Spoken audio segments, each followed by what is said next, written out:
करने वाले आदरणीय डॉक्टर महेश शर्मा जी को मैं प्रणाम निवेदित करता हूँ। चाहता हूँ कि एक बार जोरदार तालियां आप लोगों को। धन्यवाद।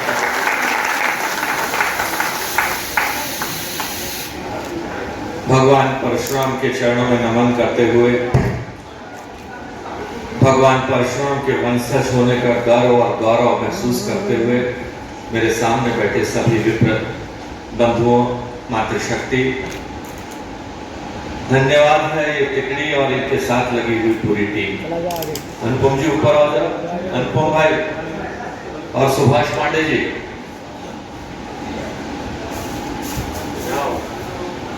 ये देखिए ये टिकड़ी आपके सामने खड़ी है और कभी इन्होंने ये सोचा नहीं कि इस महामाया नगरी में, क्योंकि इन्हें पता था कहीं पीछे पीयूष द्विवेदी खड़े हैं, कहीं वरुण तिवारी जी खड़े हैं। धन्य है ये लोग जिन्होंने ये सोची और सब सोची नहीं, उसको धरातल पर उतारा कि ब्रह्मास्त्र के माध्यम से, इस संस्था को माध्यम से। और उस सफर में भाई विवेक जैसे लोग भी मिले जो अपने समाज के लिए कुछ करने का जज्बा भी रखते थे। बात सिर्फ उस इंजन बनने की है, डिब्बे जुड़ते चले जाएंगे। अरे एक प्रयास को शुरू करो, एक पत्थर को उछालो दोस्तों, आसमान में छेद भी हो सकता है। ये पूरी का पूरा ब्रह्मास्त्र महासंघ, अगर सारी टीम के लोग एक बार ऊपर आ जाए तो आ जाओ जरूर सभी लोग। अकेले मत महसूस करना, पीयूष द्विवेदी और वरुण तिवारी जी अकेले ही आपके लिए समर्थन के लिए बहुत काफी है। धन्यवाद है आदरणीय द्विवेदी जी जिन्होंने पूरा नोएडा चलाया। समझ सकते हो कि ब्राह्मण होने के बाद कितनी बड़ी ताकत है। समझ गए ना, नोएडा का चलाना कोई आसान थोड़ी है। छोटा भाई प्रिय नरेश जिसने अपने नौकरी के जीवन को छोड़कर गौ सेवा और समाज के में अपना जीवन लगाया, उनके प्रिय के रूप में भाई योगेंद्र शर्मा जी, भाई त्रिलोक जी, और कविता के माध्यम से भी और समाज का भी दोनों का काम करते हैं भाई विनोद पांडे जी। मैं धन्यवाद देता हूं उनको। एक बार जरा अपना अपना खड़े होकर अपनी जगह से परिचय दे दो सभी लोग, बोलते जाओ उधर सामने देख के। संदीप दुबे जी, राम कुमार शर्मा जी, डॉक्टर सीताराम जी, संदीप जी, सुभाष जी हो गए, ठाकुर प्रसाद तिवारी जी, देखिए ठाकुर भी हैं और तिवारी भी हैं। ऐसे ही थे परशुराम तुम्हारे चाचा थे, चिंता मत करो, ठाकुर भी थे और तिवारी भी थे। अभिनव पांडे जी बहुत बढ़िया, अरविंद मिश्रा जी, राहुल द्विवेदी जी, यतेंद्र तिवारी जी, हर्षित त्रिपाठी जी, डॉक्टर चंद्रेश भाई, दिलीप कुमार शाह जी, और भी पीछे छुपी हुई आदित्य पाठक जी, और भी छुपे हुए लोग, और आचार्य महामंडलेश्वर जी का आशीर्वाद और भगवान परशुराम का आशीर्वाद। हमारी महिला मोर्चा के अध्यक्ष और प्यारी बहन शारदा चतुर्वेदी जी भी हमारे पास साथ में बैठी हैं, उनको भी नमन करता हूँ। सुधाकर जी जिन्होंने अपना पूरा जीवन ब्राह्मण समाज के लिए, एक पीढ़ी थी जब राजमणि तिवारी जी और सुधाकर जी, पूरे शिव अशोक जी, सभी लोगों ने मिलकर, और अब अगली युवा पीढ़ी ने मैं देख रहा हूँ जो जज्बे से भरे बैठे हैं कि आवाज तो करो, इशारा तो करो, आपके लिए समाज के लिए कुछ भी करने का मन रखते हैं। बहुत बहुत धन्यवाद भाई, आपके भरोसे, आपके कंधों के भरोसे ये समाज कभी आपको कमजोर, अपने आप को कमजोर महसूस नहीं करेगा। खड़े रहना, तुम्हारी किसी और जरूरतों को पूरे के लिए देखो, ये देखो दो महापुरुष, ये देखो तो पक्का वादा कर रहे हैं।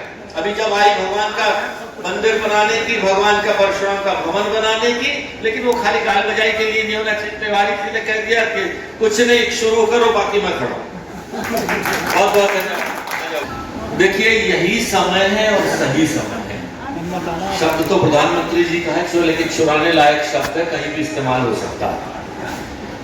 आज देश के नहीं विश्व के लोग भी ये समझ गए हैं कि ब्राह्मण में कुछ तो है।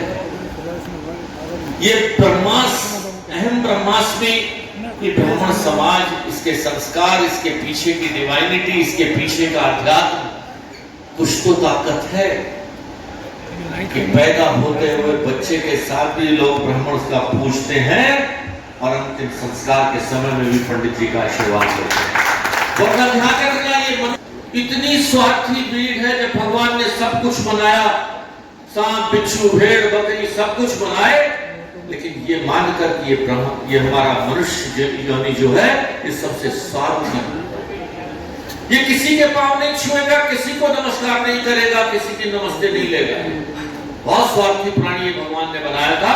और यहाँ तक कि कभी जब ये 2 लाइनें पढ़ रहा था तो मुझे लगा कि ये ताकत कहां से आई।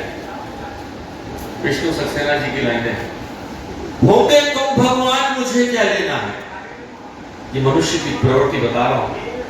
होते तुम भगवान मुझे क्या लेना है, मैं कोई सम्मान नहीं दे पाऊंगा। अगर तुम भगवान भी हो और मेरे मतलब के नहीं हो तो मैं तुम्हें कोई सम्मान नहीं दे पाऊंगा। जाके हाथ फैलाते भगवान के सामने 11 रुपए चढ़ा देते हैं कि आईएएस बना दे, मंत्री बना दे, डॉक्टर बना दे, संतरी बना दे, कुछ ना कुछ बना दे, मांगते ही रहते हैं। और उस मांगने वाले व्यक्ति के हाथ में अगर रखने की कोई ताकत कहते कि तुम्हारा हाथ यूं रहे, काले चक्र की पुस्तक में लिखा है कि जीवन के 80% समय हम मांगते ही रहते हैं कुछ ना कुछ। बेटा दे दे, बेटी दे दे, शादी करा दे, मंत्री बना दे, फिर फैक्ट्री लगवा दे, फैक्ट्री चलवा दे, अध्यक्ष बनवा दे, कुछ मनरवा का अध्यक्ष बनवा दे, फिर उसके बाद मांगते ही रहते हैं। अरे भाई, कभी देने का समय भी तो आएगा।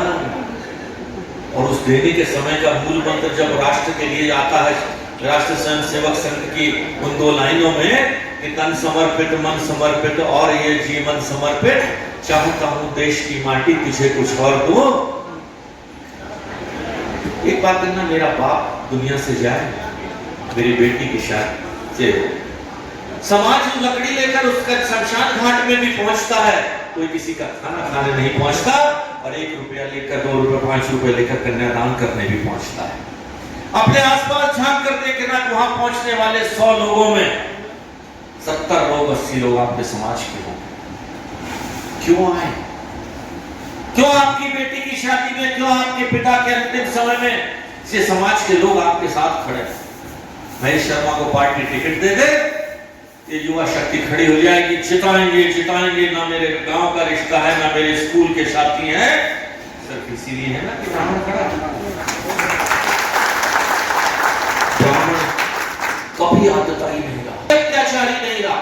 इतिहास के पन्नों में जो मार्शल कौम और ये कौम कहलाई जाती थी, ब्राह्मण के इतिहास में कहीं ये नहीं लिखा।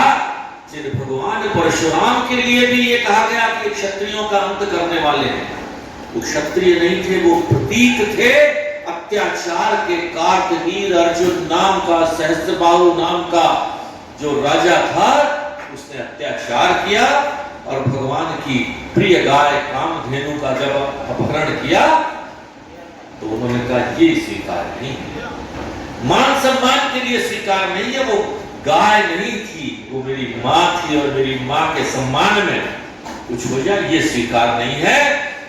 तो ठाकुर सिंह तिवारी, ठाकुर प्रसाद तिवारी उस वक्त भी थे। शास्त्र और शस्त्र का विहंगम संगम, भगवान परशुराम को हमने इष्ट देव संभाला। कभी किसी लाला बनिया को कहते थे तेरी 10 साल उम्र घटा देने ला 101 रुपए फीस निकाल, लेकिन अगर जरूरत पड़े तो फरसा उठा लेने की ताकत भी, अगर पहचान भी किसी ने दी है तो वो हमें भगवान परशुराम ने दी है। लेकिन ये नहीं दिया कि समाज को काटते चलो। उस कार्तवीर अर्जुन नाम के उस अत्याचारी अहंकारी राजा का अंत करने के लिए भगवान परशुराम ने वचन खाया। और फिर जब उनके पिता की हत्या कर दी गई सहस्त्रबाहु के पुत्रों ने, राजा जमदग्नि की, भैया अपने बाप के ऊपर हत्या तो दूर की चीज है, कोई उंगली भी उठाएगा तो हाथ काट देंगे। ये कह रहे हैं युवा सामने जो बैठे ये कहेंगे ऐसा तो स्वीकार नहीं होगा। भगवान करके ना पूछे तो क्या करेंगे? बहुत सारे अत्याचार, बहुत सारे आक्षेप लगे, इनको क्यों पूछोगे भगवान को? ये तो मात्र हत्या है, इन्होंने अपनी मां का वध कर दिया था। ये समाज किसी को जीने नहीं देगा, खड़ा नहीं होने देगा। और खास तौर पर जो हमारे ब्राह्मण को कहते हैं तराजू में तोलना, मेढक पालना, और ये सब दुनिया भर के शब्द लगे, क्योंकि बुद्धिजीवी कौन?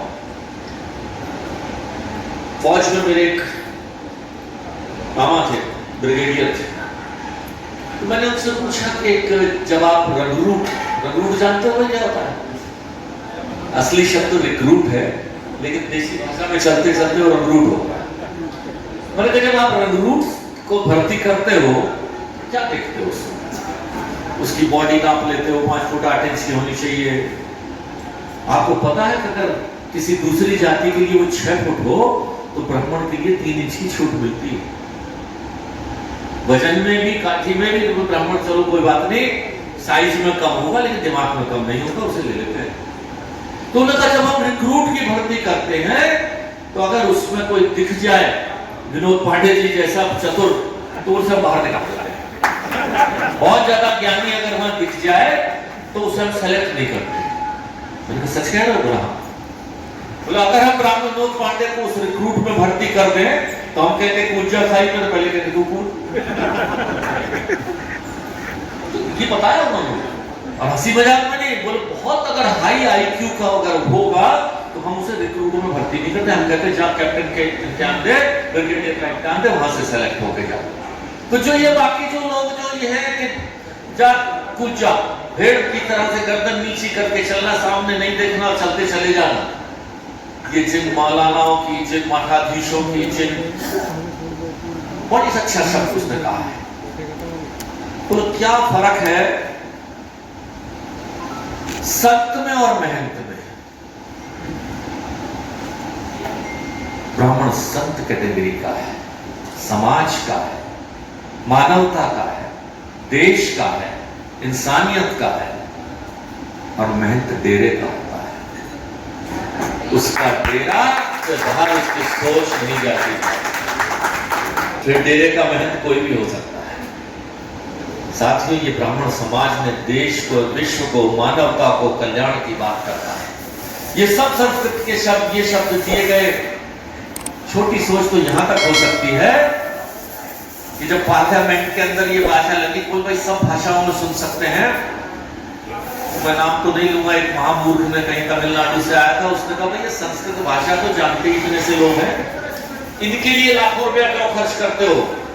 तो स्पीकर साहब ने बड़ा अच्छा सुझाव दिया कि मूर्ख तू इस बात को कभी नहीं समझ पाएगा कि संस्कृत का इस देश की एकता को बढ़ाने में, संस्कृत को, भाषा का ज्ञान, संस्कृत को संस्कृति का ज्ञान देने का कितना बड़ा संस्कृत का योगदान है। साथियों, भाई विनय जी ने जो उदाहरण स्थापित किया है, भाई पीयूष जी ने और अरुण जी ने जो आपको आश्वासन दिया है, इसके पीछे छुपी हुई आत्मा को समझो, कितने ताकतवर आप हो जाओ। इस समाज की जरूरत तो पड़ेगी ना। अरे बेटी के ब्याह में भी पड़ेगी और बाप के मरने में भी पड़ेगी। ये तो चलो मजबूरियां हैं दोनों, ये तो चलो सामाजिक जरूरतें हैं, लेकिन अगर इसी ताकत को अगर हम इस समाज को ऊपर उठाने के लिए हम इस्तेमाल कर लें, समाज को मजबूत करने के लिए इस्तेमाल कर लें, जो भाई विवेक जी ने किया है, और ऐसा नहीं कि हम में से किसी के पास वो ताकत नहीं।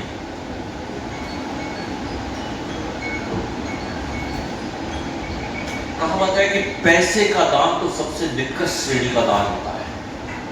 अरे जरूरत के समय में किसी के साथ आकर आप खड़े हो गए, पैसे का दान, समय का दान, बाकी सामाजिक दान और इस तरह के लाठी की ताकत, ये सब ताकतों में है। उस वक्त तक तुम अपने समाज के व्यक्ति के साथ कोई अन्याय अत्याचार हो रहा है, तुम जाके साथ खड़े हो गए, ये समाज के प्रति आपका सम्मान है और ये समाज के प्रति आपकी लगाव जिस लायक भी है। किसी हम नहीं कहते किसी दूसरे समाज का नुकसान करो, हम नहीं कहते कि किसी के साथ हिंदू धर्म पूछकर उसका हत्या करो या किसी दूसरा धर्म पूछ के उसकी हत्या करो, लेकिन आपका समाज आपसे अपेक्षा लगाए बैठा है, ये उसकी जरूरत है और ये समाज की मजबूती की जरूरत है।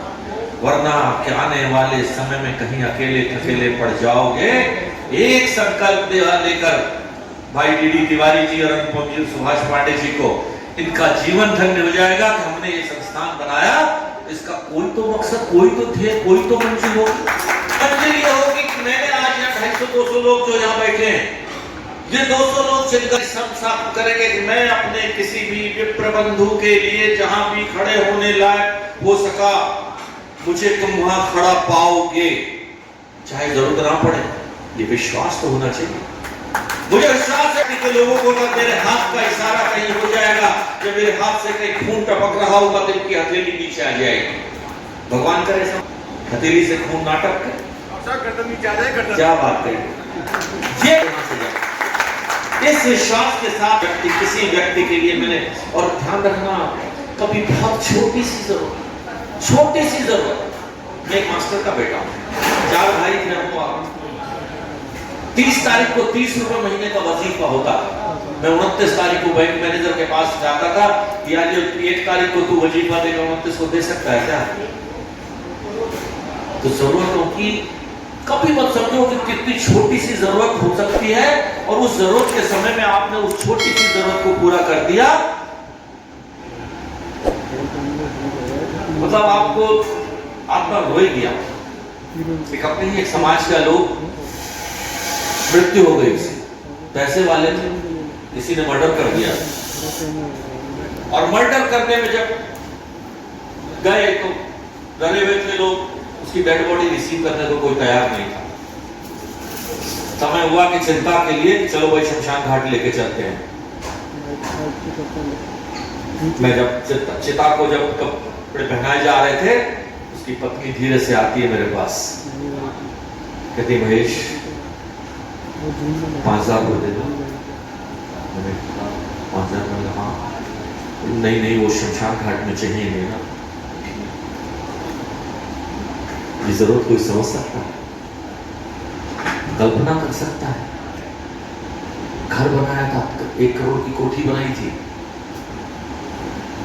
लेकिन चिंता के समय शमशान घाट के लिए उस भावना को तुरंत समझकर मैंने कहा अगर से 5000 रुपये तो नहीं दूंगा, तो बात नहीं थी। हमने कहा भाई ये हमारे समाज का वरिष्ठ व्यक्ति था, और ये था, आज पूरा समाज ये जिम्मेदारी लेता है कब आगे की सारी क्रियाएं समाज की तरफ से की जाए। किसी ने 5000 रुपये नहीं दिए, वो लेडी और खड़ी खड़ी रोने लग गई। समाज की तरफ से हो गया, किसी की तरफ से भी हो गया, किसी ने इस जरूरत को समझा, तो आप समझिए जरूरत समझने की बात है। उसके लिए उसे बाध्य मत करो कि वो आपके सामने हाथ उठाकर मांगे, उसकी आंखों में आंखें डाल के समझ लो इसकी जरूरत क्या है। इसका 25 साल का लड़का 10 साल से घर में नौकरी करने के इंतजार में बैठा है, या इसकी 32 साल की लड़की के लिए वर नहीं मिल रहा है, या इसको व्यापार करने के लिए 10, 20, 50 हजार रुपए की जरूरत है। ये हमें खुद झांकना पड़ेगा। मेरे साथियों, तो गौरव से कहता हूं कि अपने समाज ने मुझे बहुत कुछ दिया है। एक मास्टर के किसान के बेटे को वहां शीर्ष तक पहुंचा दिया, 3 बार सांसद, विधायक। देश में जब आंधी चल रही थी, उत्तर प्रदेश की सबसे बड़ी जीत, और उसमें मेरे समाज का सबका योगदान। ब्राह्मण कभी ये नहीं कहता कि बाकी सब समाजों का नुकसान करो, हम सबको साथ चल। सुषमा जी कहती थी कि एक खाती भी, बनात भी, नाई भी, दुल्हा भी, सबको साथ लेकर चलने वाला है। तो साथियों, गर्व महसूस कर कहो कि हम उस भगवान परशुराम के वंशज हैं, और उस परशुराम की जो एक सोच है, परशुराम अपने आप में एक भावना है, एक सोच है, कि उस सोच के साथ मानसिक रूप से अपने आप को तैयार करो। आने वाले समय की चैलेंजेस को, आने वाले समय की मजबूरियों को, दिक्कतों को, जरूरतों को समझते हुए अपने आप को उस मानसिकता में तैयार करो कि मैं अब उस भगवान परशुराम का वंशज हूं। इससे आने वाली पीढ़ी भी सुरक्षित रहेगी, और हम सब भी सुरक्षित रहेंगे, मानवता भी सुरक्षित रहेगी, हमारी संस्कृति भी सुरक्षित रहेगी, और देश भी सुरक्षित रहेगा। बोलिए भगवान परशुराम की। आप जैसे हमारे परिवार के अग्रज आते हैं और हमारे कंधे पर हाथ रखते हैं और कहते हैं कि तुम कमजोर नहीं हो, कहीं रुकना नहीं, तुम्हें आगे बढ़ना है, तो हमारे कदम अचानक बढ़ने लगते हैं। यह जो आपका संबोधन है, यह हमारे लिए मार्गदर्शन है, हमारे लिए आशीर्वाद है। मैं चाहता हूं पुनः एक बार जोरदार तालियां अवश्य बजे हमारे परिवार के, हमारे आग्रह और राजनीति के सिरमौर आदरणीय डॉक्टर महेश शर्मा। और अब कहीं कहीं चलते चलते किसी मुकाम पे हमारे कदम जब हल्के कमजोर पड़ते हैं, और कोई आदरणीय डॉक्टर महेश शर्मा जी, आदरणीय श्री वरुण शर्मा जी, पीयूष द्विवेदी जी, योगेंद्र शर्मा जी, त्रिलोक शर्मा जी, आदरणीय विवेक जी, आदरणीय द्विवेदी साहब, डॉक्टर नरेश शर्मा जी,